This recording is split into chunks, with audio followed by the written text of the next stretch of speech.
my name is Isabella Greene. Welcome to my channel. Today I'd like to bring you a list of very common misconceptions about self that people are experiencing, and I see these so frequently in my work that I wanted to bring the list to you, perhaps for yourself to examine whether these are accurate for you or not. These tend to hide really well from our own self-awareness, and so not to mention that developing self-awareness is very important, but checking for these little things might be the little tips that I am going to offer you today. One of the beliefs that I have come across recently over and over is the belief of the self as being incapable or a failure even. So many people carry that concept, but once you start looking at their achievements in this reality, or as far as their missions are concerned, you see that that is absolutely not accurate. I worked with someone who believed that they could never finish a project, that they're super unaccomplished, that they had to get more and more achievements just to prove that they were capable. And then they started going down the list of what they actually did in this lifetime, and they had like 3 PhDs and all kinds of degrees, and all of that was accomplished. But the person strongly believed that they were not accomplishing things, or they could not finish things. This clearly stems from the childhood conditioning, same as everything else. But in this particular case, she was blamed and told throughout her life that she is useless, that she can never get anything done. And so that idea got ingrained in the brain so much that the person, with all of the achievements that she has already created, generated in this physical reality, continued to believe herself a failure. This is a very common scenario, especially with those whose mission is not necessarily in alignment with the matrix, so to speak, not in alignment with the system that brings the idea of a specific achievement as an accomplishment that each person or that person has to get to. When the family condition the person to reach for a specific type of achievement, but their journey, their soul path, their soul's mission is something completely different, these people are very often believe themselves as failures. I worked with a number of people who consider themselves complete failures in this reality because they could not generate financial wealth.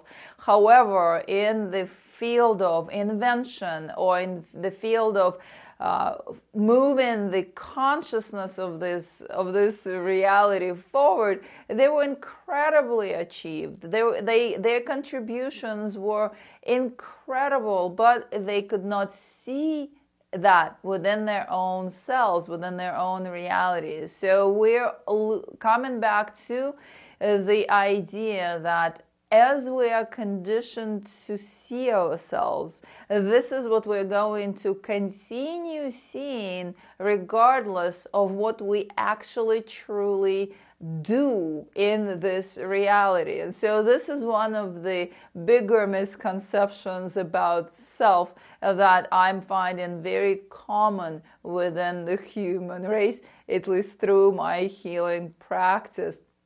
Another misconception is someone who believes themselves to be alone and super lonely, super isolated. I work with many people who feel that way, and this is a common state of being for the star souls on earth, the star seeds on earth. They feel disconnect with the external environment, with their families, with their relatives. But the cases that I would like to bring to your attention today are the ones when a person reaches out to me and says, I'm completely alone.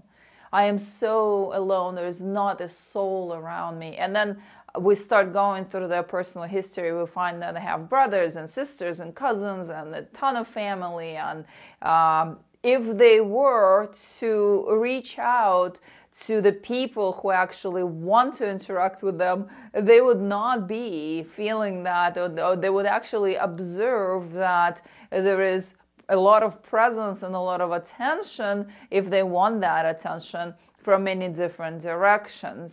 However, these people tend to generate the circumstances and make deliberate choices to be completely isolated, continuing to feed that notion or that addiction to feeling so sad about their circumstances and feeling so lonely.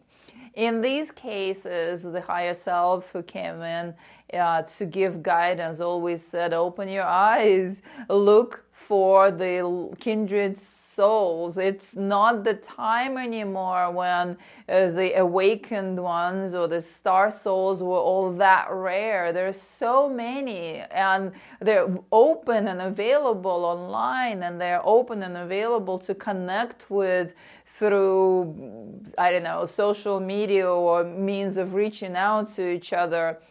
Follow them, connect with them, create a group of the people who are on the same page as you. Stop sitting in that corner crying about how lonely you feel when you have this extensive family and a whole group of followers, a whole group of friends who want to interact with you, and all of the resources available now for star seeds.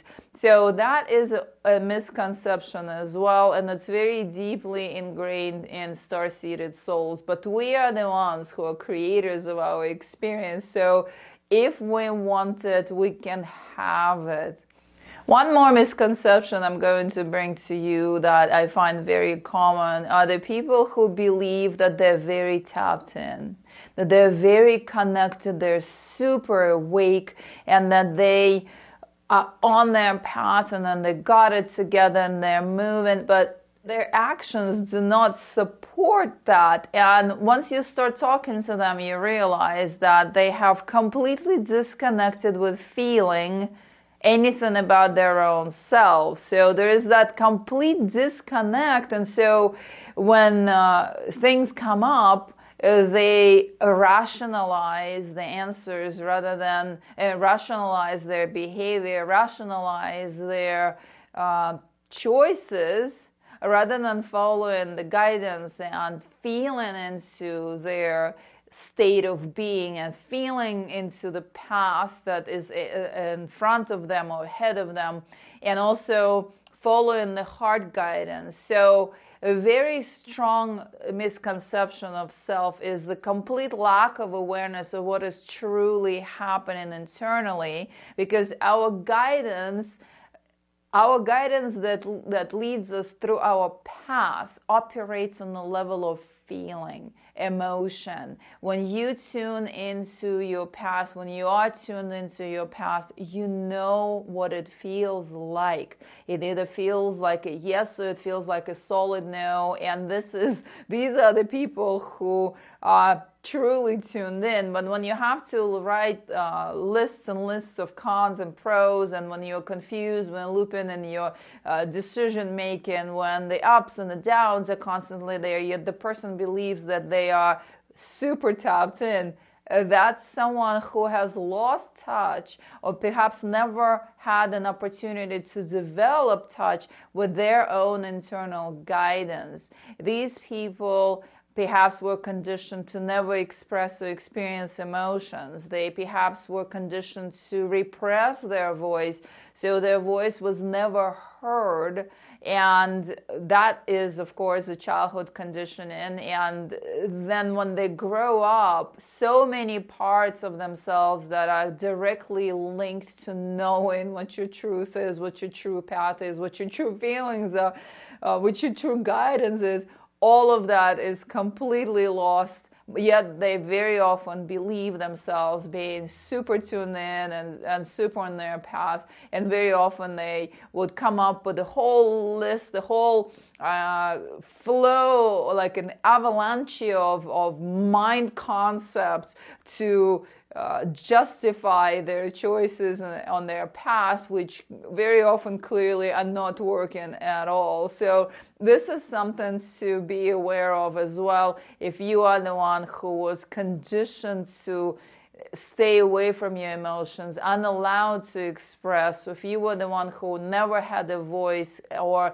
if your choices as a child were completely stomped over by the parents and you eventually lost that connection with what you truly want or what you truly are, consider looking at the depth of that conditioning and checking whether you really are all that tuned in, or if you are rationalizing stuff that perhaps is not even in alignment with your true path. And the final one that I'm going to bring you today, for the sake of the length of this video, and because it's as common as the previous few that I just mentioned, is the state of being when the people believe that they are exceptionally spiritually advanced. When they believe that they are, because they are seeing the angelic realm and the, non-terrestrial realm, because they're interacting in all of these planes and all of these different levels that their vision allows them to enter, because they're able to have out-of-body experiences, that they are like a super master, that they have mastered everything and they are untouchable. But when you start talking to them, very often you find out that that's just a very powerful way of escaping, dealing with anything that has to do with this density. Very often these people, as soon as you start mentioning, or as soon as something from this life comes up, they immediately look up to the ethers or look up to the skies or say, my guides are saying this is not true, or my guides are not telling me not to look at it, or my guides. And so that is delegating power elsewhere and also maintaining your attention on things that keep you justifying why you're not looking, or why you are refusing to heal the very deep traumas in this reality. And I assure you that for someone to be truly advanced, it is important to cover all grounds. We're not just physical, we're not just non-physical, we're not just in the realms, we're also in the physical form right here. And so healing everything, all layers, giving attention and giving respect to all layers of self is the true journey. And keep looking at the sky, so to speak, and not ever looking at what is going on internally within your own self, which the external reality will present very strongly in these cases. That is a mistake, and that's a misconception, and that is a very strong misconception of self for those who have abilities but have not done their homework as far as clearing the emotional wounding in this reality. And so on that note, I'll give you another one. I'll give you one more point to pay attention to. When we constantly refer to our guides as making our decisions for us, as telling us what to do, as guiding us, yes, the guidance is very much present, but we're completely disempowering our own essence. Remember that your guides, your soul is connected all in one stream. That is literally you're talking to. And it's time to embody that into this reality, so we're not constantly delegating or refusing our own power in this reality. Oh, my guides said to do this. Really? Or is that your childhood trauma talking? Oh, my guides. And so very often people who have unprocessed healing or unprocessed childhood traumas would pretend or make themselves believe that it's their guides that are making these choices. My guides tell me I have to move every 5 minutes. Well, is that true? Or are you actually escaping something? Or do you have a fear of commitment? Or is that a trauma that's not allowing you to stay long enough in one place? Very often there are different and very often it's possible that the guides are directing the person to move, but in majority of cases that is the trauma talking and doing the choosing, and we give it a voice as an external voice from somewhere else that's directing our decisions. Pay attention to escaping into the realms, into the beings that seemingly are unconnected to us, that are seemingly carrying that higher consciousness. Pay attention to that if you have not done your inner healing work, because as a practitioner, I can assure you that perhaps majority of that guidance is actually the trauma making the choices. So it's a very common thing in the spiritual community nowadays. Pay attention, guys. So I wanted to bring you this today for your consideration. Perhaps this might be a checklist for yourself to double check. Know that these things hide really well, so it will take deeper meditations, deeper contemplation, deeper look at what is really going on with you. And if this helps you in any way, I am grateful. Thank you for tuning in today. Thank you for following me on this channel. Please subscribe to my YouTube channel. I'll bring you all kinds of information on this channel. I love you with all my heart. I will see you next time. Take care now. Namaste.